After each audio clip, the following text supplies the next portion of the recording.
Meus queridos irmãos, vamos mais uma historinha da Zíbia Gasparetto. Que Deus nos abençoa, né? Vamos lá. O argumento. Sustentando enorme dificuldade, o meu amigo Inácio Nogueira Filho batalhava para conduzir seus familiares queridos ao aprisco amoroso e consolador do Espiritismo. Encarando a vida com serenidade e disciplina, tinha já conseguido alimentar o seu espírito com a luz da doutrina renovadora do Cristo e, sentindo seu coração regozijar-se com seus princípios elevados, desejava que os seus partilhassem a sua felicidade, sendo por ela beneficiados. Todavia, inúteis tinham sido todos seus esforços nesse sentido. A esposa concordava indiferente com tudo quanto se lhe dissesse sobre a doutrina que abraçava, como se faz com criança que nos historia um acontecimento sem importância e nem sequer penetra nos seus pensamentos. Os dois filhos jovens e atraídos pelo despertar das consciências sociais e mundanas olhavam para o pai com uma complacência manifesta quando o ouvia mencionar o Evangelho ou as máximas doutrinas, julgando-o intimamente um antiquado distanciado da realidade. Inácio sentia-se sozinho, incompreendido no seio da própria família. Contudo, alertado pelos ensinamentos cristãos, mantinha-se fiel à sua crença e estudava pacientemente o Espiritismo. Assim, cada dia que passava, encontrava o Inácio mais confiante e esperançoso, lutando com sinceridade para melhorar suas condições espirituais, suportando resignado a tolerância ostensiva dos seus.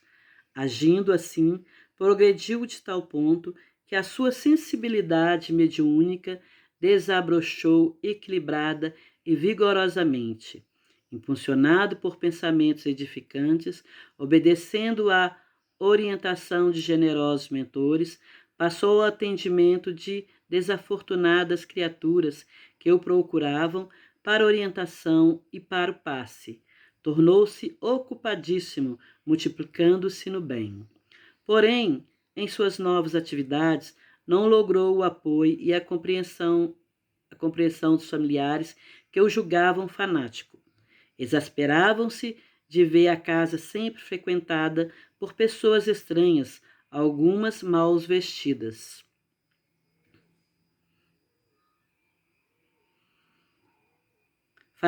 trazendo no rosto a marca do sofrimento e da miséria. Desta forma, enquanto Inácio progredia espiritualmente, afastava-se cada vez mais do entendimento restrito dos que o cercavam. Lamentava-se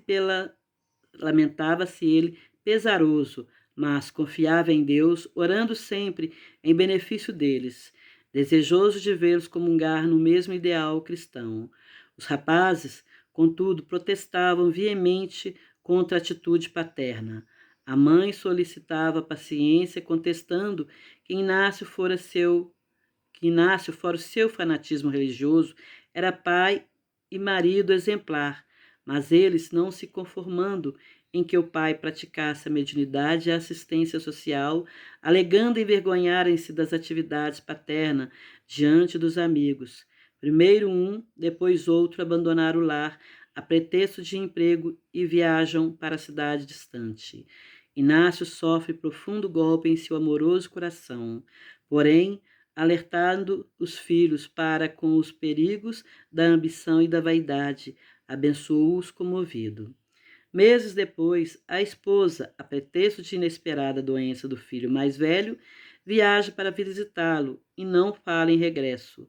Algumas poucas cartas, cada vez mais espaçadas, até que as notícias cessaram de todo. Depois de algum tempo, recebe lacônica notícia do casamento do filho com moça de sociedade. Compreende, depois de algumas tentativas de aproximação, que os seus envergonhavam-se dele, colocando como condição primordial na vida em comum o seu afastamento das atividades religiosas e que se afeiçoara. Com a saudade sangrando no coração amoroso, mas sentindo-se indesejado e incompreendido, resignou-se em prece, resolveu integrar-se completamente na prática do bem, desfazendo-se dos seus recursos financeiros de que dispõe em benefício dos pobres.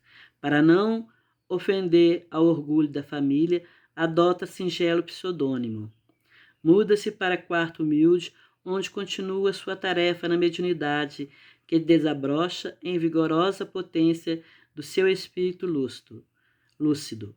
Os anos passam, sua fama as cura, que por seu intermédio se multiplicam, sua humildade e bondade, seu imenso amor atraem cada vez mais a simpatia geral e seu nome é pronunciado com respeito e carinho.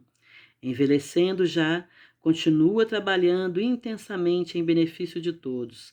Certa noite, enquanto realizava um passe em sofredora criatura na antessala do centro espírita, onde colaborava há alguns anos, chegam algumas pessoas abatidas e aflitas. Sentem-se, não antes de indagar se o grande benfeitor, cuja fama o estimulara a ir até ali, estava atendendo. A mulher, bastante idosa, enxuga as lágrimas discreta. O cavaleiro pálido e abatido que acompanha parece distante, semi-inconsciente, e o outro ainda traz em seus braços linda criança pálida, evidenciando perturbações motoras. Todos demonstraram cansaço e sofrimento. Abre-se a porta. O doente reconfortado sai da sala e os recém-chegados são convidados a entrar. Um lamento de esperança brilha em seus olhos tristes e ocorrem pressurosos. A porta se fecha. Estancam-se de súbito, interditos e embaraçados, o Inácio comovido, olhos alegres e fisionomia serena, reconhece a esposa e os filhos queridos, não como os via na memória dos tempos felizes, mas como farrapos humanos que o materialismo e a descrença alimentaram. Abre os braços amorosos e recebe a esposa com lágrimas de um desabafo incontido. Então és tu, murmura comovida. Como podia pensar? Muitas vezes me perguntei o que teria sido de ti, abandonado de todos. Perdoa-nos, Inácio, a vida nos tem castigado. Ele ouve penalizado a história do filho mais velho, é envolvido em dolorosa obsessão, e o mais moço, casando-se com moça rica, bela e sadia, mas inexplicavelmente sua filhinha nascera doente, desafiando os conhecimentos médicos, e todo o dinheiro dos pais não podia devolver-lhe a saúde. Alguém lhe falara do caridoso médio que atendia no centro espírita. Tinham viajado de longa distância para uma consulta, tais os fatos que ouviram contar sobre suas curas, mas nunca poderiam imaginar que se tratava dele. Naquele instante de profunda emoção, pediram-lhe perdão e ao mesmo tempo que suplicavam ajuda. Inácio abraçou-os comovido e tornou suave. Jesus guia os nossos caminhos para a felicidade eterna. Não temam a luta e confiam. Vamos orar ao Senhor, agradecendo a alegria do reencontro. Tal a paz, a serenidade, a luz e a bondade que nascem irradiava ao redor, que os seus sentiram também serenos.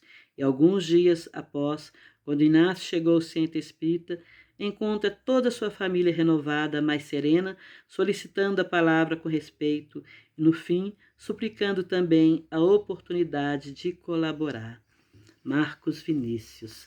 Mais uma historinha da Zíbia Gaspareto, né, meu irmão? Acontece muito disso, né? Às vezes numa família toda, às vezes tem um médium ali que precisa trabalhar. Sorte daqueles que têm a família, que o apoiam, que ajudam, que estão ali do lado. Mas muito, como diz aqui, sentem vergonha. Se não ajudam, não fazem nada para ajudar, não aconselham, não escuta, outros ficam lá no canto, outros debocham, né? Muitos são chamados de feiticeiro, de macumbeiro, mas aquele médico que está ali estudando, aprendendo, ele precisa ser mais forte ainda, ter muita fé em Deus, para passar por essas provações que acontecem somente dentro da casa, quando os familiares não acreditam e criticam e julgam. Muitas pessoas aí são até proibidas de trabalhar. Conheço médios com uma capacidade grande, mas a família é muito católica, muito religiosa, não pode, não pode. Por quê? Porque não tem o conhecimento verdadeiro do que é o Evangelho segundo o Espiritismo, do que é o Espiritismo. Ele é o Consolador prometido que Jesus nos enviou, porque naquele tempo ele não podia falar claramente e as pessoas não estavam também preparadas para ouvir, poucos estavam. Então ele veio no tempo certo, porque as pessoas já estavam mais com o coração e com a mente aberta para compreender o Espiritismo, a reencarnação. Então, através do Espiritismo, a gente vê como que Deus é bom, a misericórdia de Jesus para conosco, que nos enviou esse santo evangelho. E esse homem aqui da história, por tanto sofrer e a família não apoiar, mas na sua fé, ele continuou rezando, acreditando em Deus, continuou no seu caminho, até que a família o abandonou, porque sentiam vergonha das pessoas pobres que iam bater na sua porta em busca de ajuda, né? Acabaram deixando ele sozinho. E ele sozinho ele foi se devotar mais ainda ao espiritismo, fazendo a caridade, e com isso a mediunidade dele foi aumentando, e com isso ele atrai mais espíritos de luz que ajudam na cura, né? Porque o médium precisa do espírito para trabalhar, os espíritos de luz, né? E com isso ele cresceu e até que a família, em desespero, foi procurar ajuda no centro espírita e lá estava o pai, né? O pai que ajudava tanta gente, ajudou aquela família que reconheceu seus erros, pediram perdão, porque não afastando deles, caíram todo um obsessão, o outro casou, mas a filha nasceu doente. Então é a vida ensinando, não é Deus castigando, que Deus não castiga ninguém. Eles desviaram de um caminho que podia ser de luz, de paz, de harmonia, se estivesse ouvindo o pai, mas nem a esposa, nem ninguém quis ouvir. Então a vida ensinou, porque eles pensavam só no materialismo, né? E a vida ensinou, eles reconheceram seus erros e pediram a oportunidade de trabalhar junto com o pai. Que bom! Quando a família trabalha unida, é muito melhor. Há mais amor, mais carinho, compreensão, um dando a mão ao outro, um ajudando o outro, mas nem sempre é assim. Eu conheci um senhor espírita que era, quando eu conheci, ele já era espírita há mais de 30 anos, e ele falou que a esposa dele só passou a acompanhar ele há alguns anos, 2, 3 anos, né? E conheço muitos outros que trabalham, mas a família não participa tanto, só de vez em quando e quando precisa, né? Ah, eu estou pesada hoje, eu preciso ir lá tomar um passe. Mas cumprir a mediunidade é responsabilidade muito grande. Tem que ter disciplina. Se eu sou uma médium e vou trabalhar, e aquele dia a dia de eu trabalhar, eu tenho que ir com amor, com carinho, com boa vontade. É disciplina, porque se eu falar, ah, hoje eu não vou não, eu tô cansada, tô muito gripada. Mas mesmo gripada, se não é uma pneumonia, uma coisa que não nos coloca em cama, a gente pode ir. É nessa hora que a gente mais precisa ir buscar ajuda. Mesmo que eu não possa atender as pessoas, mas eu posso sentar ali e ficar em oração. Afinal, se a minha doença não é contagiosa, não tem problema. Eu posso até tossir, gripar, uso uma máscara, mas fico ali em oração, pedindo proteção, atraindo mais espíritos de luz para casa, agradecendo a eles, agradecendo a Deus a oportunidade de, ao menos, estar ali em prece, ajudando com a presença, porque se eu estou ali, meus guias espirituais também vão estar. Se eu estou orando, as minhas orações vão estar sendo ouvidas. Então, eu vou estar trabalhando do mesmo jeito. Então, cada um de nós podemos doar quando a gente tem. Se a gente não tem para doar, o que a gente vai doar? Mas médios somos todos nós. Só que alguns com a mediunidade mais desenvolvida para trabalhar e servir na seara do espiritismo. Esse banquete de amor que alimenta a nossa alma, alimenta a nossa consciência para nos tornarmos pessoas melhores. É isso que é a história desse homem. Que bom o médico que tem a família junto, apoiando e ajudando, que participa ali junto, que uns às vezes apoiam, mas não participam. A minha família me apoia, mas eles não participam. É o livre-arbítrio deles, cada um segue seu caminho, né? Mas quando está a família toda junto já é outra coisa. muito mais proteção para o lar e para a família. Então, que Deus abençoe. Com essa historinha, possa nos ajudar a refletir sobre a nós mesmos, sobre os nossos trabalhos, sobre a nossa responsabilidade de ser médico com Jesus. Ser médico com Jesus é uma responsabilidade muito grande. Então devemos estudar sempre, estar sempre estudando. O médium nunca pode parar de estudar, de orar e de vigiar. Então, meus irmãos, é essa a historinha de hoje. Fiquem na paz de Jesus, que assim seja. Graças a Deus.